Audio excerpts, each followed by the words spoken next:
Hello everyone, আজি আপোনালোকৰ বাবে আটাৰে বনোৱা কেকৰ এটা নতুন ৰেচিপি লৈ আহিছো আৰু লগতে আপোনালোক সকলোকে আকৌ এবাৰ আদৰণি জনাইছো আছামিজ কিচেন চেনেললৈ। আজি আটা কেকৰ ৰেচিপিটো বনাওঁতে মই কণী ব্যৱহাৰ কৰা নাই। কণী বা দৈ ব্যৱহাৰ নকৰাকৈ ঘৰত থকা একেবাৰে কম বস্তুৰে আটাৰে সোৱাদ লগা আৰু কোমল কেকটো বনাব পৰা যায়। আশা কৰোঁ আপোনালোকে আজিৰ ৰেচিপিটো নিশ্চয় ভাল পাব। তেনেহলে ভিডিঅ'টো শেষলৈকে চাই থাকিব। আজিৰ আটা কেকৰ ৰেচিপিটো বনাবলৈ মই ব্যৱহাৰ কৰা ইনগ্ৰেডিয়েন্টছখিনি আপোনালোকে স্ক্ৰীনত দেখিবলৈ পাইছে। এয়া প্ৰথমতে ডাঙৰ বাটি এটাত একাপ গুড়ি কৰি লোৱা চেনি দি ললো আৰু এয়া একাপৰ 3/4 এভাগ ৰিফাইন তেল দি দিছো।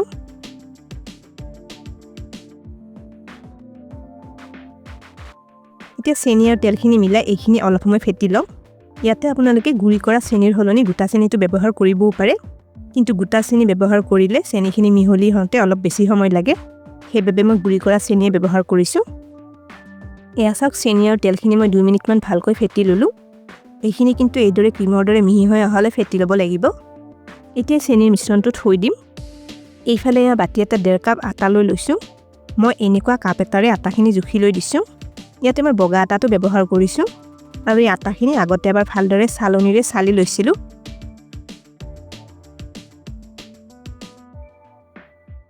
এতিয়া আছামিজ বেকিং পাউডাৰ ইয়াতে দি ললো আৰু এয়া আধা চামুচ বেকিং সোডা লগতে দি লৈছো। এতিয়া আছামিজ কাষ্টাৰ্ড পাউডাৰ আটাখিনি দি ললো। এই গুটেখিনি ভালদৰে এবাৰ মিলাই লওঁ। কাষ্টাৰ্ড পাউডাৰ অলপ মিলাই দিলে কেকটোৰ এটা ধুনীয়া ৰং আহিব। আপোনালোকে কিন্তু কাষ্টাৰ্ড পাউডাৰ নাথাকিলে নিদিয়াকৈ কেকটো বনাব পাৰে। এতিয়া আগতে ফেটি লোৱা চেনি আৰু ৰিফাইন তেলৰ মিশ্ৰণটো লৈছো। ইয়াতে আটাখিনি লাহে লাহে দি লওঁ।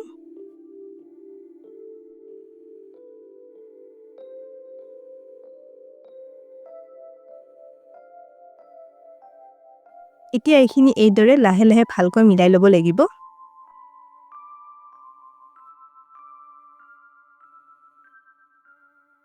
মিশ্ৰণটো এতিয়া শুকান শুকান হৈ আছে। ইয়াতে অলপ গাখীৰ মিলাই ল'ব লাগিব। এইফালে আন এটা বাটিত এয়া 1 কাপতকৈ অলপ কম গাখীৰ দি লৈছো। এই গাখীৰখিনি মই গৰম কৰি ঠাণ্ডা কৰি লোৱা গাখীৰ লৈছো। এতিয়া আছামিজ ভিনেগাৰ গাখীৰখিনি দি ললো। এইখিনি ভালদৰে এবাৰ মিলাই লওঁ।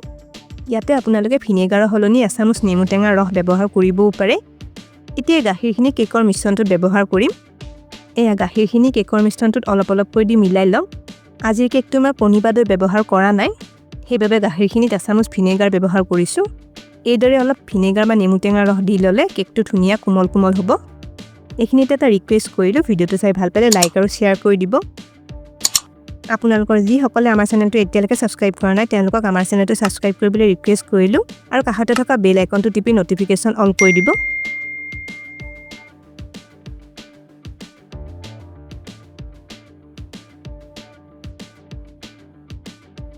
এয়া চাওক কেকৰ মিশ্ৰণটো লাহে লাহে মই ফেটি ললো। এইখিনি মই 5 মিনিটমান ফেটি লৈছো। মিশ্ৰণটো চাওক ধুনীয়া মিহি হৈ পৰিছে। কেকৰ মিশ্ৰণটো অলপ ডাঠ হোৱাৰ বাবে পিছত মই আৰু অলপ গাখীৰ দি লৈছিলো। মানে কেকৰ এই মিশ্ৰণটোত মই মুঠ 1 কাপ গাখীৰ ব্যৱহাৰ কৰিছো। মিশ্ৰণটো দেখিছেনে এইদৰে চামুচেৰে ঢালি দিলে ফিটা ডালৰ দৰে মিহি হৈ পৰিছে। এইখিনি ডাঠ হ'লে মিশ্ৰণটো হৈ যাব। এতিয়া এই আধা চামুচ ভেনিলা এসেন্স কেকৰ মিশ্ৰণটো দি ললো। আকৌ এবাৰ এইখিনি মিলাই লওঁ। ভেনিলা এসেন্স অলপ দি ল'লে কেকটোৰ এটা ধুনীয়া গোন্ধ আহিব। এতিয়া কেকৰ মিশ্ৰণটোৰ 3/4 এভাগ মান কেকৰ মিশ্ৰণ বেলেগকৈ বাটি এটাত উলিয়াই লৈছো। ইয়াতে মই বেলেগকৈ অলপ কোকোৱা পাউডাৰ মিলাই লওঁ। আপোনালোকে কেকটো যদি প্লেইনকৈ বনাব খোজে তেতিয়া এই একেটা মিশ্ৰণৰে এটা প্লেইন কেক বনাবও পাৰে। এতিয়া বেলেগকৈ লোৱা কেকৰ এই মিশ্ৰণটোত এয়া 2 চামুচ কোকোৱা পাউডাৰ দি ললো। এইখিনি এতিয়া লাহে লাহে মিলাই লওঁ। মই কেকটোত অলপ চকলেটৰ সোৱাদ আনিবলৈ এনেকৈ এইখিনি মিলাই লৈছো। মিশ্ৰণটো অলপ ডাঠ হৈছে। এয়া 2 চামুচ গাখীৰ ইয়াতে দি লওঁ। আকৌ এবাৰ এইখিনি মিলাই লৈছো।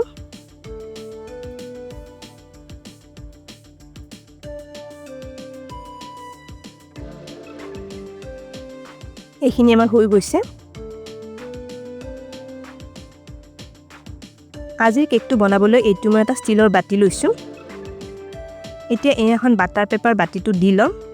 আপোনালোকে বাটাৰ পেপাৰ নাথাকিলে প্লেইন বগা কাগজ এখনত অলপ ৰিফাইন তেল সানি লৈ এনেকৈ দি ল'ব পাৰে। এতিয়া আটা কেকৰ মিশ্ৰণটো প্ৰথমতে বাটিটোত লাহে লাহে দি লওঁ।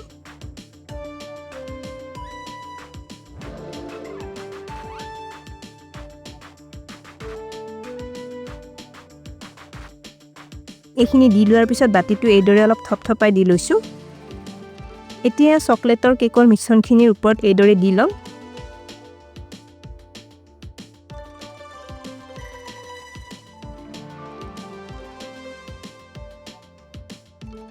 এতিয়া এডাল হলা লৈছোঁ হলাডালেৰে চকলেটৰ মিশ্ৰণটো চাৰিওফালে এইদৰে লাহে লাহে অলপ টানি টানি বহলাই দি লম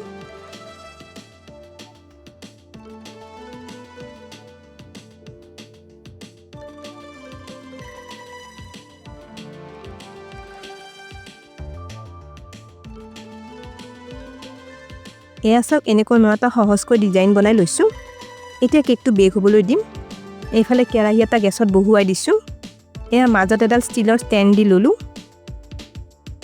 এতিয়া কেৰাহী ঢাকনিখন লগাই কেৰাহীটো গেছৰ মিডিয়াম ফ্লেমত 5 মিনিটমান সময় গৰম হ'বলৈ দিম 5-6 মিনিটমান হৈ গৈছে ঢাকনিখন গুচাই ল'লোঁ এতিয়া কেকৰ মিশ্ৰণ লোৱা বাতিটো ষ্টেণ্ডডালৰ ওপৰত বহুৱাই দিছোঁ আকৌ কেৰাহী ঢাকনিখন লগাই দিলোঁ গেছৰ জুইটো কমাই দিছোঁ কেকটো এতিয়া গেছৰ একেবাৰে কম জুইত 45 মিনিটমান বেক হ'বলৈ দিম 45 মিনিটমান হৈ গৈছে কেৰাহী ঢাকনিখন আঁতৰাই ল'লোঁ এয়া দেখিছেনে কেকটো ধুনীয়াকৈ ফুলি আহিছে এডাল হলা সুমুৱাই চাই লওঁ কেকটো সিজিছে নে নাই এয়া চাওক হলাডালত একো লাগি অহা নাই কেকটো ধুনীয়াকৈ সিজি গৈছে এতিয়া গেছটো অফ কৰি কেকটো ঠাণ্ডা হ'বলৈ থৈ দিম এয়া কিছু সময়ৰ পিছত আমাৰ কেকটো ঠাণ্ডা হৈ গৈছে কেকটো এতিয়া উলিয়াই লওঁ চুৰি এখনেৰে বাতিটোৰ চাৰিওফালে ঘূৰাই ঘূৰাই অলপ কেকটো এইদৰে এৰুৱাই লৈছোঁ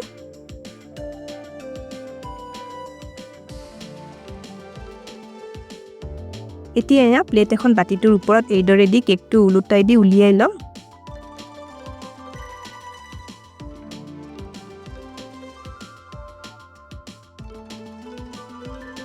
এয়া চাওক কেকটো উলিয়াই ল'লোঁ এতিয়া কেকটোৰ বাটাৰ পেপাৰখনো লাহে লাহে এৰুৱাই লৈছোঁ চাওক কেকটো দেখিবলৈ ধুনীয়া হৈছে আৰু কেকটো খুব কোমল কোমল হৈছে কেকটো এতিয়া মই টুকুৰা টুকুৰা কৰি কাটি লওঁ আটাৰে বনোৱা এই কেকটো অলপ চকলেট পাউডাৰ দি বনোৱা বাবে কেকটোৰ এটা বেলেগ সোৱাদ আহে আৰু দেখিবলৈ কেকটো ধুনীয়া হয় আৰু দেখিছেনে কেকটো কিমান বঢ়িয়া কোমল কোমল হৈছে